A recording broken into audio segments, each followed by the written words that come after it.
Get here before this interview is over. But pretty much today we have another all-in-one, all kinds of topics that we're going to be talking about. An author, a screenwriter, a podcast host, owner of a film production and a publishing house. So we're going to be all over the map again today, just like last week. So please welcome M.L.Ruscsak. Ruscsak, but it's fine. But thank you so much for having me. I mean, everyone butchers the name. Half the time I butcher it, so it's all cool. No problem. Thank you. Thank you for being on the show. It's awesome to have you on the show. Oh, it's awesome to be here. I mean, yeah, I love talking to people, so this is great right now. Yeah, especially in this day and age right now with social distancing and everything. This is about as much social interaction as most people have, so... Very true. Yeah, so, alright, so let's get a little going. First question we always ask, just tell us a little bit about yourself, your background, things you're into, stuff like that. Just a little bit about yourself. Okay, let me start at 2011. If you had told me I'm where I'm at now in 2011, I wouldn't have believed you. Believe it or not, 2011, I had 3 strokes and a brain surgery. Skip ahead to 2016, I was challenged to write my first book. So we have a book out.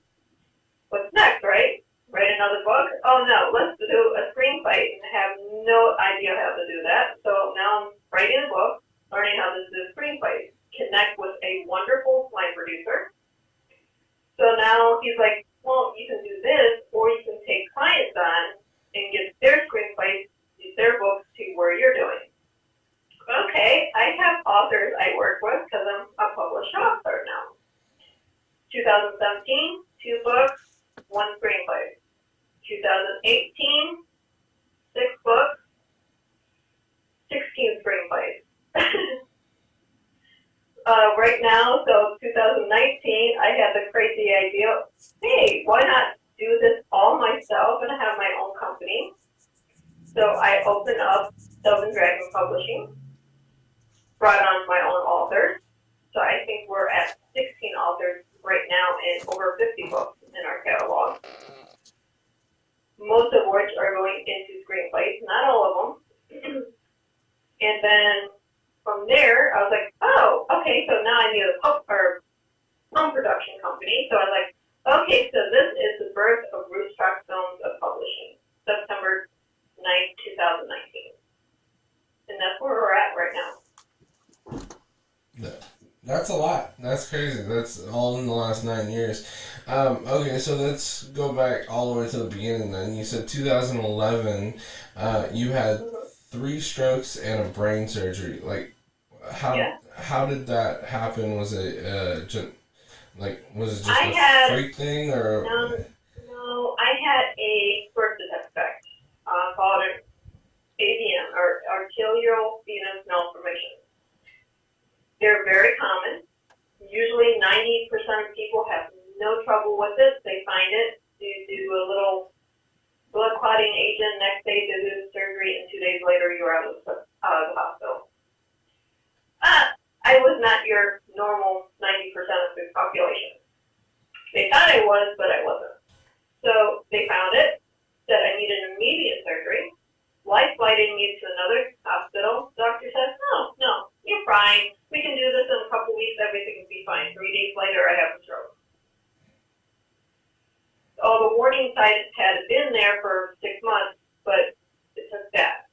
So 2 weeks after that, I have brain surgery to remove the AVM. The stroke out and said, well, I don't know how that looked like. They just told me I had a stroke under surgery. So I lose half my vision. I can't speak English. I can barely talk at all. And all I can do is hack on the computer with one finger in 2011. So it's been a journey just to get to where I'm at. That's crazy.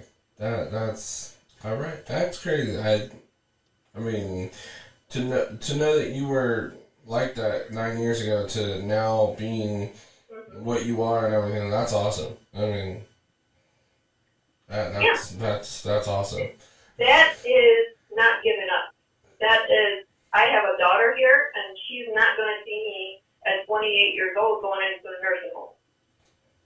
Yeah, That's determination. I got 3 kids of my own and whatnot, so I mean, I know exactly what you're talking about. You know, not wanting your kids to see you fail, wanting your kids to see you in a frail state. You want to be the best possible parent for your kids and the best physical abilities that you can. So yeah, that's definitely determination and not wanting to give up and prove that no matter what, you can still push through something and do a lot, which is what you have done. Yeah, before that, I was a restaurant manager, living paycheck to paycheck, and my daughter depending on me to care for her. Who's going to care for her if I'm in a hospital? That was my goal. I have to be able to be there for my child. I just couldn't do what I was taught to do. Yeah, for sure. Because it's one of those that, I mean, you're living your life and something like this happens, and I mean, the first thing that you want to do is just give up, and you got a family that you need to support and have, and be able to do the best you can, and so you can't just give up. And now you've healed from that, or I'm going to assume that you've healed from that between that time and 2016 when you said you wrote your first book. So tell us a little bit about that. Why did you get into writing your book, or how did you get into it, and what made you want to do it? Well, I've always had this creative element. I've always wrote something, usually on fanfiction.net. I did a lot of stories on there. But my now ex-husband, he looked at me the one day. He had a wild hair and said, "I bet you can't write something of your own and get it published." Anyone that knows me knows you do not do 2 things to me. Do not say, "No, you can't do it," because I'm going to do it anyways. And 2, you don't challenge me because I'm really going to succeed with the challenges. It might take me a while, but I will do it. So I was like, okay, challenge accepted. I looked at my daughter, who was like 8 years old at the time. I was like, okay, give me a writing prompt. What do you want mommy to write about? She's like, a fairy princess. Okay, like that hasn't been done. Okay, fairy princess, royalty, got it. So then we start writing the new reign. So we have a fairy princess that's an orphan. There's a mystery surrounding her being an orphan. That turns out to be one big lie on top of another. And this has led into a 22-book series that's planned out. And you're at book number...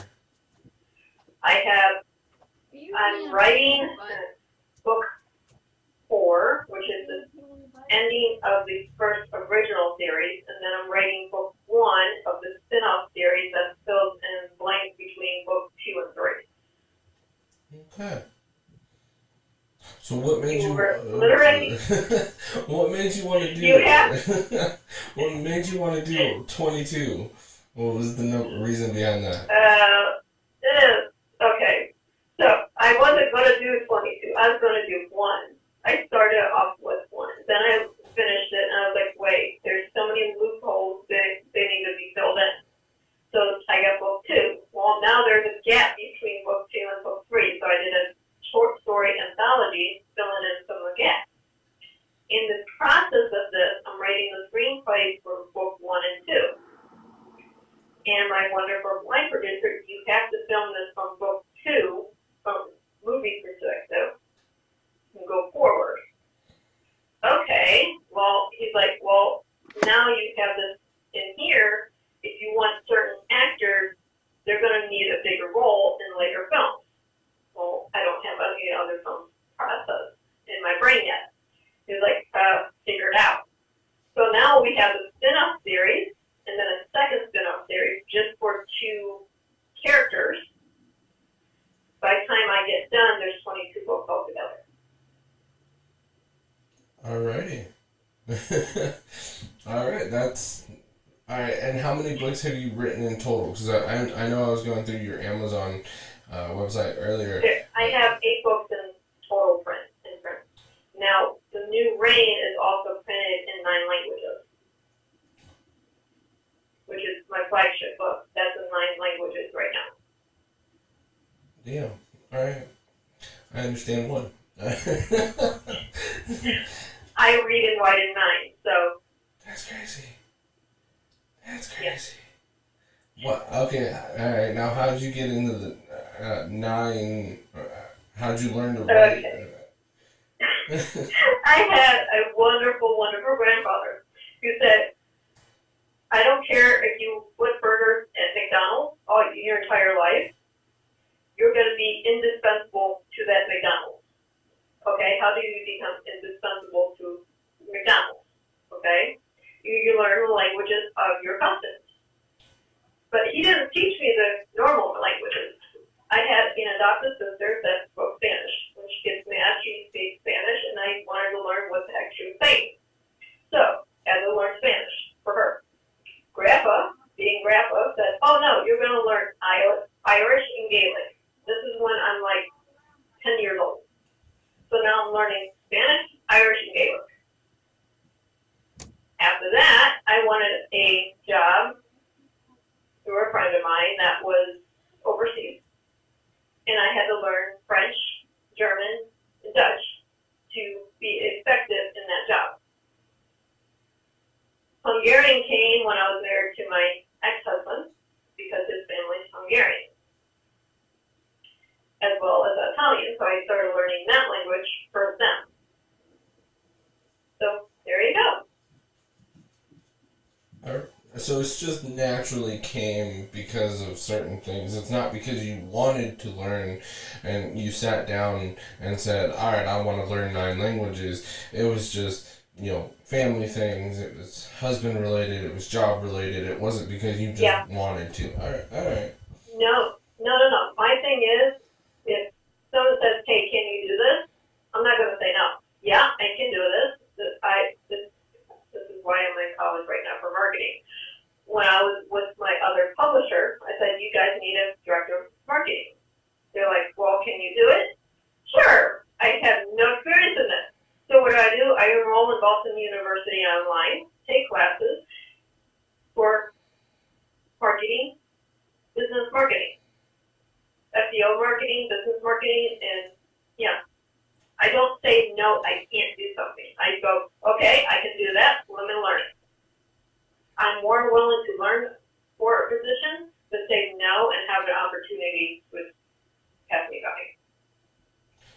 So for you, it's all about the challenge. It doesn't matter what it is, as long as you feel it's. If somebody challenges you or you feel that it's a challenge, you're right there to do it. Yep. That's a good way to live. I'm not being. It's definitely a good way to live and have a mentality where, no matter what, you're going to do something. It doesn't matter what anybody says. You're right there, and I'm going to do it. It doesn't matter if I'm getting paid for whatever they're challenging me to do or not. You're challenging me to do something. As long as I see it as a positive and as a learning experience, I'm going to do it.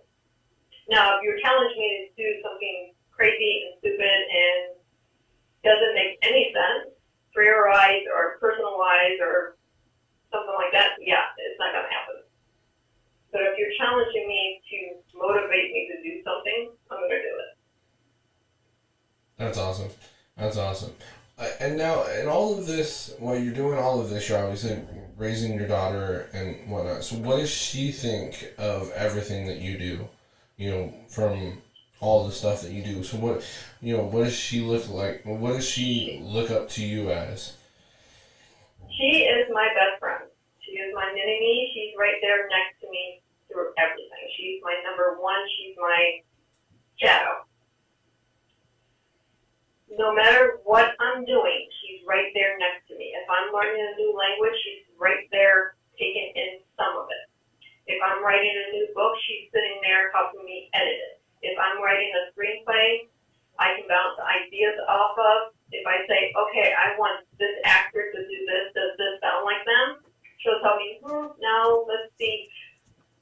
We word it this way. It doesn't matter what I'm doing, artwork, anything. She's right there in the thick of it. I'm making this company that I'm growing for her. It's not for me, it's for her. Everything we do as parents is for our kids. So I can see where you're coming from, because we want something, we want to better them, future, and their future better than what we have. Mm-hmm. So when did you? Exactly. Yeah, exactly. So I mean, all right. So when did you start the podcast? Because I know you have your own podcast as well. So when did you start that? Correct. I was in 2018. I was doing pop-up podcasts, just me on Facebook Live out in Vegas, because I was out there promoting my third book at the time. And a radio show, Unnnamed 108, heard my podcast, asked me to do guest hosting on their radio station. Okay, so I'm guest hosting for them. I'm like, okay, I like the idea of it. I like the reach of their radio station. I'm not comfortable yet, so let me fiddle around and make my own podcast. It wasn't until 2019 when I opened up Doves and Dragons Publishing that I want to have some podcasts for authors attached to my publishing house. So that's when I actually had my own podcast started. Nice. But in this process, I still get posts on Unnnamed. Nice. And so tell us a little bit about it. I mean, I know you said it's for your authors that you have in your publishing house. Just tell us a little bit about it, where our listeners can find it, and Let's see. The podcast you can find on Blog Talk Radio. You can Google just M.L.Ruscsak. You get like 20 pages of information on me. You will find my YouTube page, which has all the interviews, both Unnnamed and Doves and Dragon Radio. I interview authors, entrepreneurs, musicians, just about anyone under the sun for Doves and Dragons. There's author talk is just solely for Unnnamed 108, but you'll find I like having my videos with the authors on there. I find it promotes the author or whoever I'm talking to a little bit more. So that's all there. And then you can also find everything at dovesanddragonspublishing.com. Awesome. And then, so, where did you get the name Dove and Dragon, and why did you start the publishing house? Okay. I was having personal issues within the publishing house that had my first 3 books. Nothing wrong with the publisher. Still love them dearly. It's just authors as a whole, you get us together, we are either very close or you will find the backstabbing twice as bad as a kindergarten class. So I was talking to one of my friends. She's like, you have the knowledge, you should open up your own publishing house. So I was like, okay, I need to come up with a name because I don't want it under my name. I want it under something completely different. So I write fantasy, and doves are peace. So Dove and Dragon, peace and protection, peace and harmony, peace and fantasy, whatever you want to call it, is what's right there.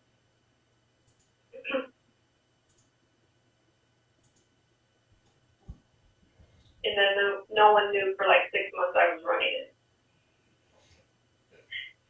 So. Sorry. That's cool. I mean, but now, all right. And then now you mentioned earlier in the show you have 15 authors working with you. Yeah.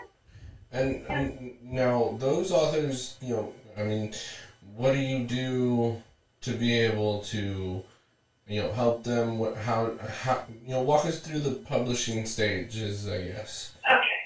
This is getting a little complicated, but I'm going to try to simplify it. So an author comes to me with a court letter. It's usually the first chapter or 2 of the book, what the book is going to be about as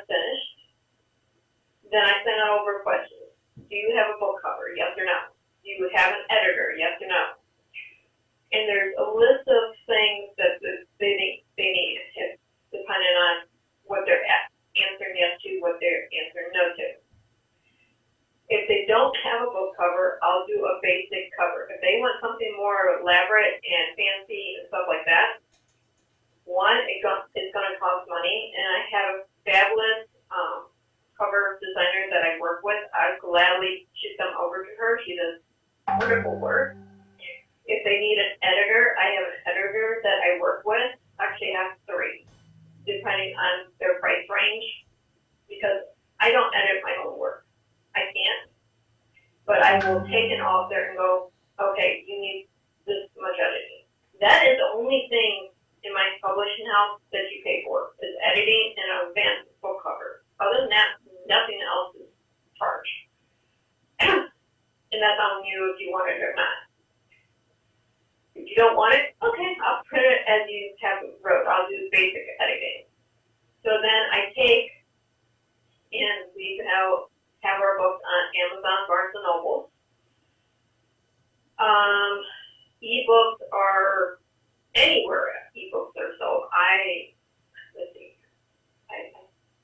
iBook, Apple, there's like 25 places. We're getting into audiobooks. There's 42 stores for audiobooks.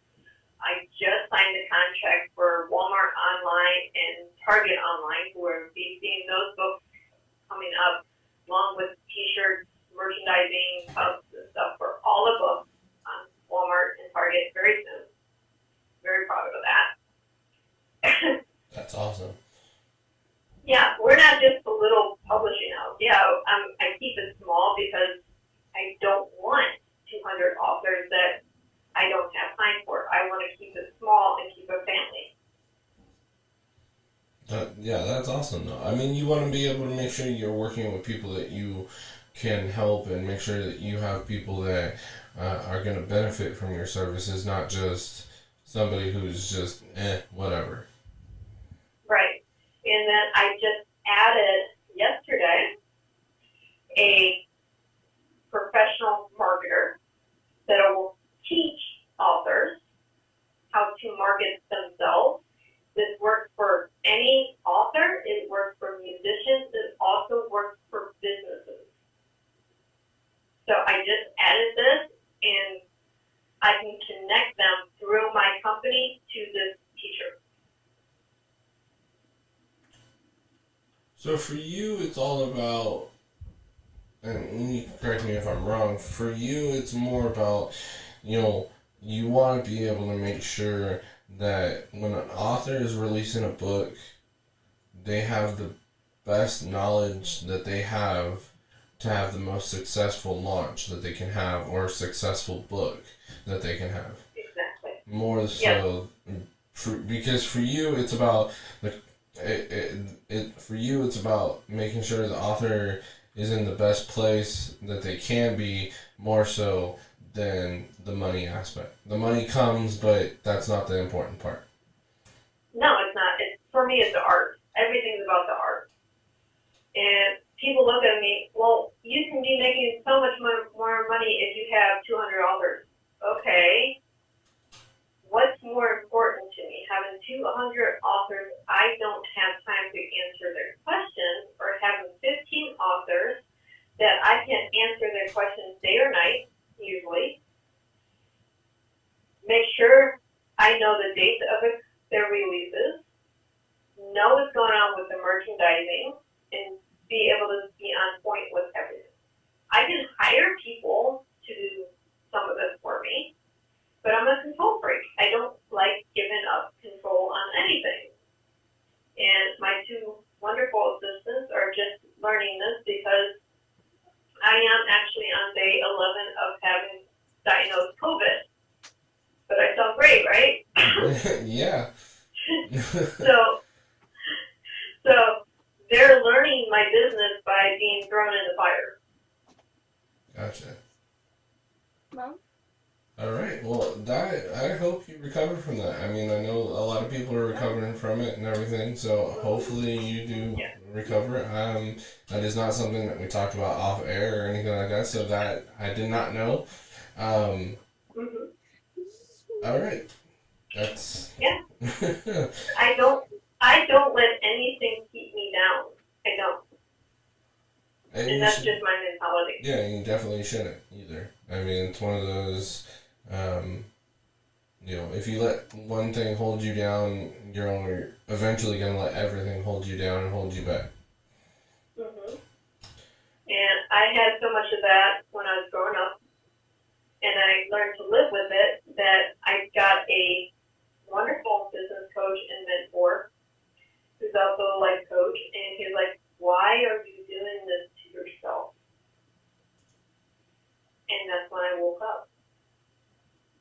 Why am I holding myself back? I was meant to fly. I'm not meant to be put in a cage, right? So here I am flying. That's awesome. That's awesome. Definitely, definitely a good way to live, more so than anything else. So that's awesome.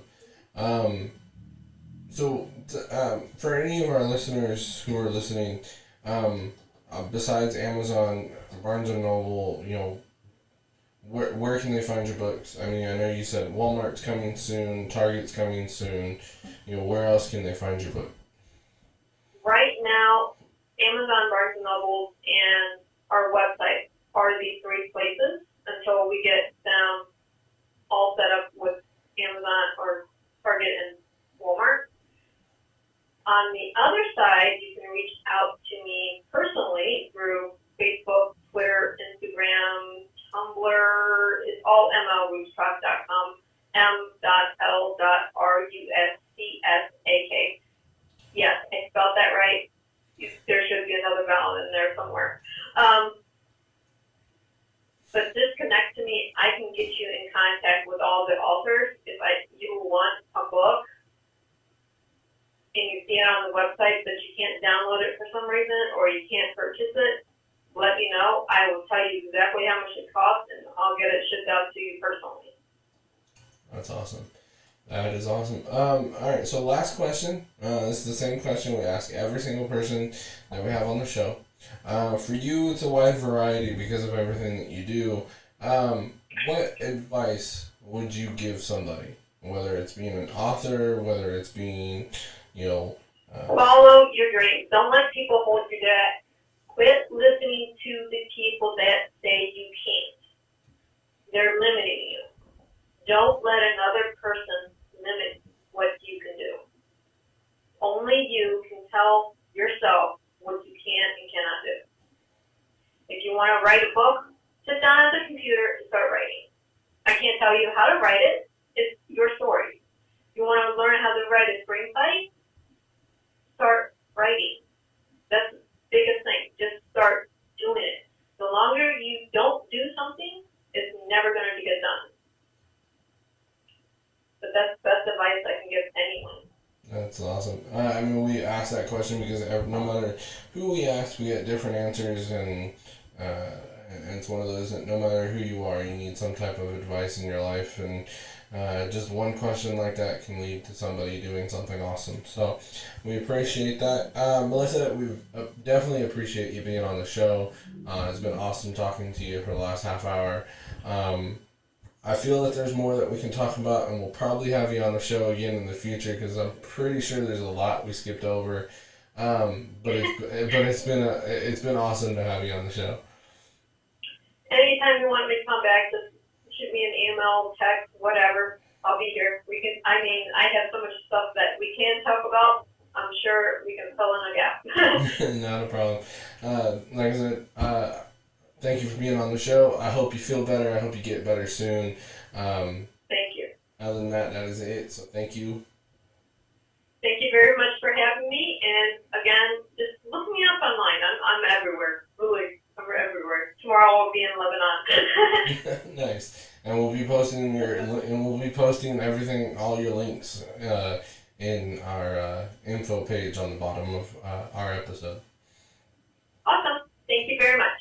Bye.